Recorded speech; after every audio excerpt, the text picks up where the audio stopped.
Sabbath 35, Torah portion, Shelach Leha, which means send out in Hebrew. From the priestly order, division 21, Yachin, 1 Chronicles chapter 24, verse 17. From the Torah, we have Numbers chapter 13, verse 1 through chapter 15, verse 41. Then Yahweh spoke to Moses, saying, Send out for yourself men so that they may spy out the land of Canaan, which I am going to give to the sons of Israel. You shall send a man from each of their fathers' tribes, every one a leader among them. So Moses sent them from the wilderness of Paran at the command of Yahweh, all of them men who were heads of the sons of Israel. These then were their names. From the tribe of Reuben, Shammua the son of Zachar. From the tribe of Simeon, Shaphat the son of Hori. From the tribe of Judah, Caleb the son of Jephunneh. From the tribe of Issachar, Igal the son of Joseph. From the tribe of Ephraim, Hoshea the son of Nun. From the tribe of Benjamin, Palti the son of Raphu. From the tribe of Zebulun, Gadiel the son of Sodi. From the tribe of Joseph, from the tribe of Manasseh, Gadi the son of Suzi.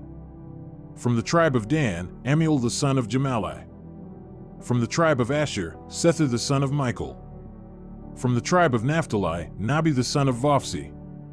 From the tribe of Gad, Gul the son of Maki. These are the names of the men whom Moses sent to spy out the land, but Moses called Hoshea the son of Nun, Joshua. So Moses sent them to spy out the land of Canaan and said to them, Go up there into the Negev, then go up into the hill country, and see what the land is like, and whether the people who live in it are strong or weak, whether they are few or many. And how is the land in which they live? Is it good or bad? And how are the cities in which they live? Are they like open camps or with fortifications? And how is the land? Is it fat or lean? Are there trees in it or not? Make an effort then to get some of the fruit of the land. Now the time was the time of the first ripe grapes. So they went up and spied out the land from the wilderness of Zin as far as Rehob at Lebo-hamath. And they had gone up into the Negev and came to Hebron, where Heman, Sheshai, and Talmai, the descendants of Anak, were. Now Hebron was built 7 years before Zoan in Egypt. Then they came to the valley of Eshcol, and from there cut down a branch with a single cluster of grapes, and they carried it on a pole between 2 men with some of the pomegranates and the figs. That place was called the valley of Eshcol, because of the cluster which the sons of Israel cut down from there. Then they returned from spying out the land at the end of 40 days, and went and came to Moses and Aaron and to all the congregation of the sons of Israel in the wilderness of Paran at Kadesh, and they brought back word to them and to all the congregation and showed them the fruit of the land. Thus they recounted to him and said, We went into the land where you sent us, and it certainly does flow with milk and honey, and this is its fruit. Nevertheless, the people who live in the land are strong, and the cities are fortified and very large, and moreover, we saw the descendants of Anak there. Amalek is living in the land of the Negev, and the Hittites and the Jebusites and the Amorites are living in the hill country, and the Canaanites are living by the sea and by the side of the Jordan. Then Caleb quieted the people before Moses and said, We should by all means go up and take possession of it, for we are surely able to overcome it. But the men who had gone up with him said, We are not able to go up against the people, for they are too strong for us. So they gave out to the sons of Israel a bad report of the land which they had spied out, saying, The land, which we have passed through to spy out on, is a land that devours its inhabitants, and all the people whom we saw in it are men of great size. There also we saw the Nephilim, the sons of Anak are part of the Nephilim, and we became like grasshoppers in our own sight, and so we were in their sight. Then all the congregation lifted up their voices and cried, and the people wept that night. And all the sons of Israel grumbled against Moses and Aaron, and the whole congregation said to them, Would that we had died in the land of Egypt! Or would that we had died in this wilderness! And why is Yahweh bringing us into this land, to fall by the sword? Our wives and our little ones will become plunder. Would it not be better for us to return to Egypt? So they said to one another, Let us appoint a leader and return to Egypt. Then Moses and Aaron fell on their faces in the presence of all the assembly of the congregation of the sons of Israel. And Joshua the son of Nun and Caleb the son of Jephunneh, of those who had spied out the land, tore their clothes, and they spoke to all the congregation of the sons of Israel, saying, "The land which we passed through to spy out is an exceedingly good land. If Yahweh is pleased with us, then he will bring us into this land and give it to us, a land which flows with milk and honey. But as for you, only do not rebel against Yahweh, and do not fear the people of the land, for they are our bread. Their protection has been removed from them, and Yahweh is with us. Do not fear them." But all the congregation said to stone them with stones. Then the glory of Yahweh appeared in the tent of meeting to all the sons of Israel. Yahweh said to Moses, "How long will this people spurn me? And how long will they not believe in me, despite all the signs which I have done in their midst? I will strike them with pestilence and dispossess them, and I will make you into a nation greater and mightier than they." But Moses said to Yahweh, "Then the Egyptians will hear of it, for by your power you brought up this people from their midst, and they will tell it to the inhabitants of this land. They have heard that you, O Yahweh, are in the midst of this people, for you, O Yahweh, are seen eye to eye, while your cloud stands over them, and you go before them in a pillar of cloud by day and in a pillar of fire by night. Now if you put this people to death as one man, then the nations who have heard of your fame will say, 'Because Yahweh was not able to bring this people into the land which he swore to them, therefore he slaughtered them in the wilderness.' So now, I pray, let the power of the Lord be great, just as you have declared. Yahweh is slow to anger and abundant in loving kindness, forgiving iniquity and transgression, but he will by no means clear the guilty, visiting the iniquity of the fathers on the children to the third and the fourth generations. Pardon, I pray, the iniquity of this people according to the greatness of your loving kindness, just as you also have forgiven this people from Egypt even until now." So Yahweh said, "I have pardoned them according to your word, but indeed, as I live, all the earth will be filled with the glory of Yahweh. Surely all the men who have seen my glory and my signs which I have done in Egypt and in the wilderness, yet have put me to the test these 10 times, and have not listened to my voice, shall by no means see the land which I swore to their fathers, nor shall any of those who spurned me see it. But my servant Caleb, because he has had a different spirit and has followed me fully, I will bring into the land which he entered, and his seed shall take possession of it. Now the Amalekites and the Canaanites live in the valleys. Turn tomorrow and set out to the wilderness by the way of the Red Sea." Yahweh spoke to Moses and Aaron, saying, "How long shall I bear with this evil congregation who are grumbling against me? I have heard the complaints of the sons of Israel, which they are making against me. Say to them, as I live, declares Yahweh, just as you have spoken in my hearing, so I will surely do to you. Your corpses will fall in this wilderness, even all your numbered men, according to your complete number from 20 years old and upward, who have grumbled against me. Surely you shall not come into the land in which I swore to make you dwell, except Caleb the son of Jephunneh and Joshua the son of Nun. Your little ones, however, who you said would become plunder, I will bring them in, so that they will know the land which you have rejected. But as for you, your corpses will fall in this wilderness. And your sons shall be shepherds for 40 years in the wilderness, and they will suffer for your unfaithfulness, until your corpses come to an end in the wilderness. According to the number of days which you spied out the land, 40 days, for every day you shall bear your guilt a year, even 40 years, and you will know my opposition. I, Yahweh, have spoken. Surely this I will do to all this evil congregation who are gathered together against me. In this wilderness they shall come to an end, and there they will die. As for the men whom Moses sent to spy out the land, and who returned and made all the congregation grumble against him by bringing out a bad report concerning the land, even those men who brought out the very bad report of the land died by a plague before Yahweh. But Joshua the son of Nun and Caleb the son of Jephunneh remained alive out of those men who went to spy out the land. Then Moses spoke these words to all the sons of Israel, and the people mourned greatly. In the morning, however, they rose up early and went up to the ridge of the hill country, saying, "Here we are, we will go up to the place which Yahweh has promised, because we have indeed sinned." But Moses said, "Why then do you trespass against the command of Yahweh, when it will not succeed? Do not go up, for Yahweh is not among you, so that you are not defeated before your enemies.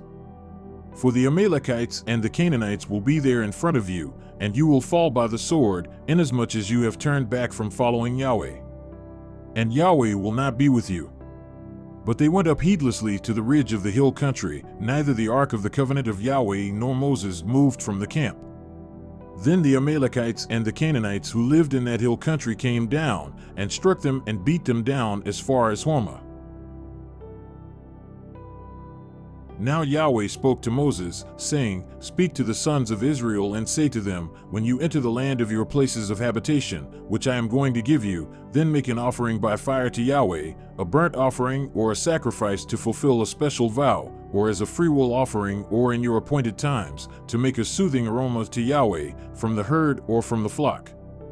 And the one who brings his offering near shall bring near to Yahweh a grain offering of 1/10 of an ephah of fine flour mixed with 1/4 of a hin of oil, and you shall prepare wine for the drink offering, 1/4 of a hin, with the burnt offering or for the sacrifice, for each lamb. Or for a ram you shall prepare as a grain offering 2/10 of an ephah of fine flour mixed with 1/3 of a hin of oil, and for the drink offering you shall bring near 1/3 of a hin of wine as a soothing aroma to Yahweh. And when you prepare a bull from the herd as a burnt offering or a sacrifice, to fulfill a special vow, or for peace offerings to Yahweh, then you shall bring near with the bull from the herd a grain offering of 3/10 of an ephah of fine flour mixed with 1/2 a hin of oil, and you shall bring near as the drink offering 1/2 a hin of wine as an offering by fire, as a soothing aroma to Yahweh. Thus it shall be done for each ox, or for each ram, or for each of the male lambs, or of the goats. According to the number that you prepare, so you shall do for everyone according to their number. All who are native shall do these things in this manner, and bringing near an offering by fire, as a soothing aroma to Yahweh. And if a sojourner sojourns with you, or one who may be among you throughout your generations, and he offers an offering by fire as a soothing aroma to Yahweh, just as you do, so he shall do. As for the assembly, there shall be one statute for you and for the sojourner who sojourns with you, a perpetual statute throughout your generations. As you are, so shall the sojourner be before Yahweh. There shall be one law and one judgment for you and for the sojourner who sojourns with you. Then Yahweh spoke to Moses, saying, Speak to the sons of Israel and say to them, When you enter the land where I am going to bring you, then it shall be, that when you eat of the food of the land, you shall raise up a contribution offering to Yahweh. Of the first of your dough, you shall raise up a cake as a contribution offering, as the contribution offering of the threshing floor, so you shall raise it up. From the first of your dough, you shall give to Yahweh a contribution offering throughout your generations. But when you unintentionally fail and do not observe all these commandments, which Yahweh has spoken to Moses, even all that Yahweh has commanded you by the hand of Moses, from the day when Yahweh commanded and onward throughout your generations, then it will be, if it is done unintentionally, hidden from the sight of the congregation, that all the congregation shall offer one bull from the herd for a burnt offering as a soothing aroma to Yahweh, with its grain offering and its drink offering, according to the legal judgment, and one male goat for a sin offering. Then the priest shall make atonement for all the congregation of the sons of Israel, and they will be pardoned, for it was an error, and they have brought their offering, an offering by fire to Yahweh, and their sin offering before Yahweh, for their error. So all the congregation of the sons of Israel will be pardoned, with the sojourner who sojourns among them, for it happened to all the people through error. Also if one person sins unintentionally, then he shall bring near a 1-year-old female goat for a sin offering. And the priest shall make atonement before Yahweh for the person who goes astray when he sins unintentionally, making atonement for him that he may be pardoned. You shall have one law for him who does anything unintentionally, for him who is native among the sons of Israel, and for the sojourner who sojourns among them.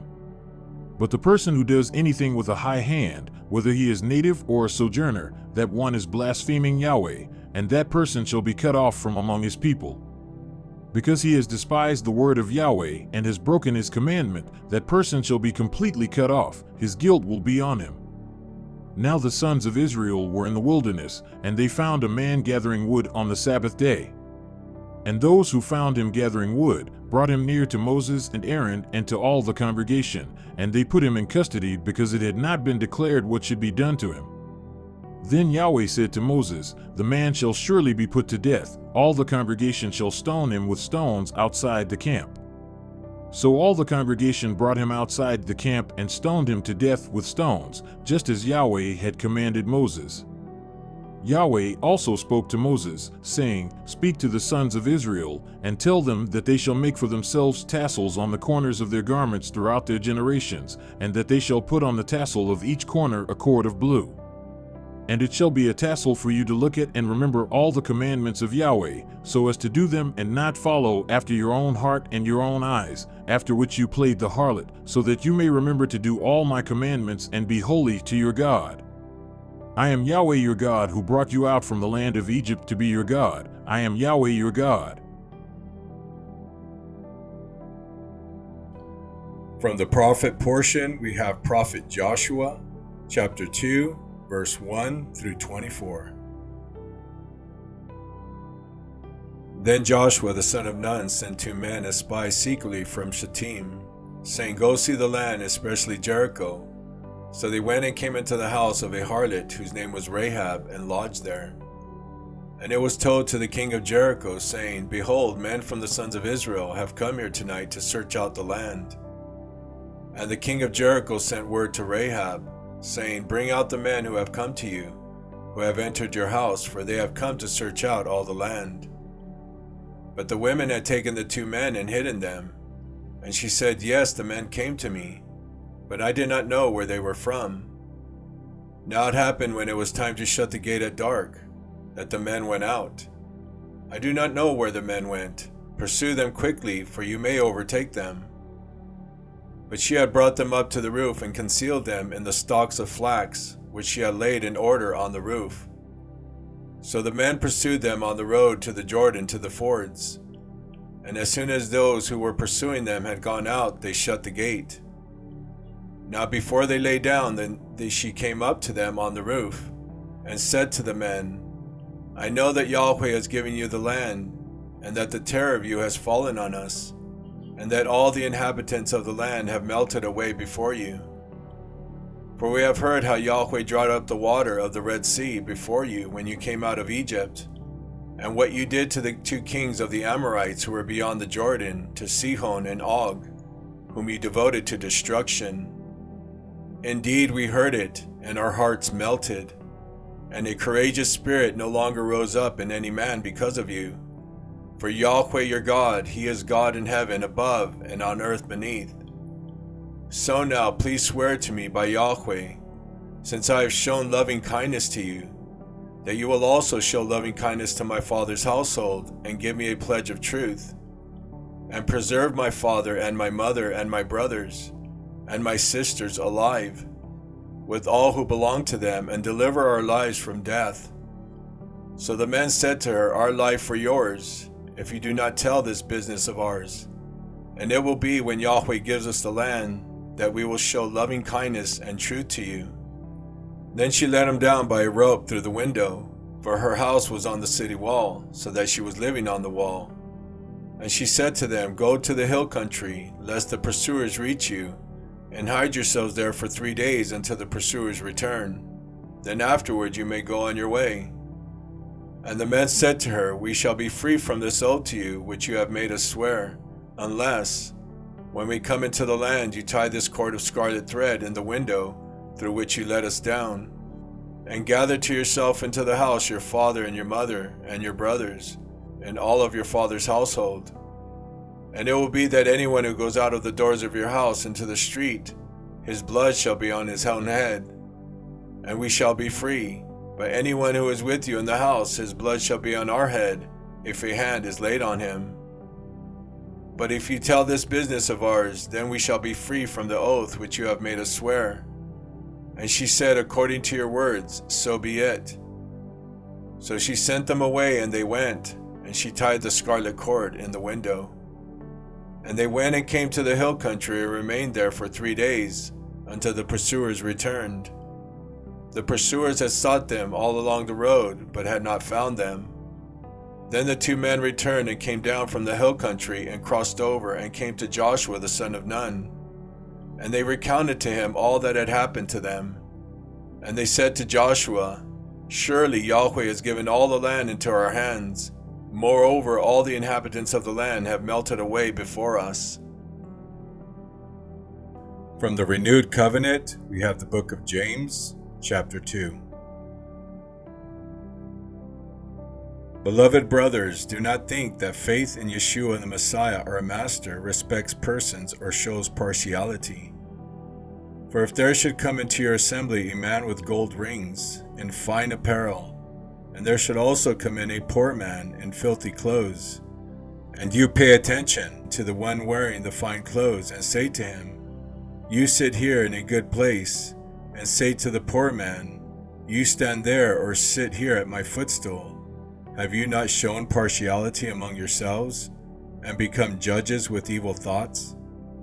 Listen, my beloved brethren, has Yahweh not chosen the poor of this world to be rich in faith, and heirs of the kingdom which he promised to those who love him?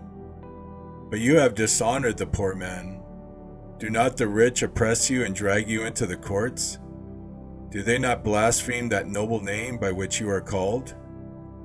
If you really fulfill the royal law according to the Torah, you shall love your neighbor as yourself. You do well. But if you show partiality, you commit sin, and are convicted by the Torah as transgressors. For whoever shall keep the whole Torah, and yet stumble in one point, he is guilty of all. For he who said, "Do not commit adultery," also said, "Do not murder."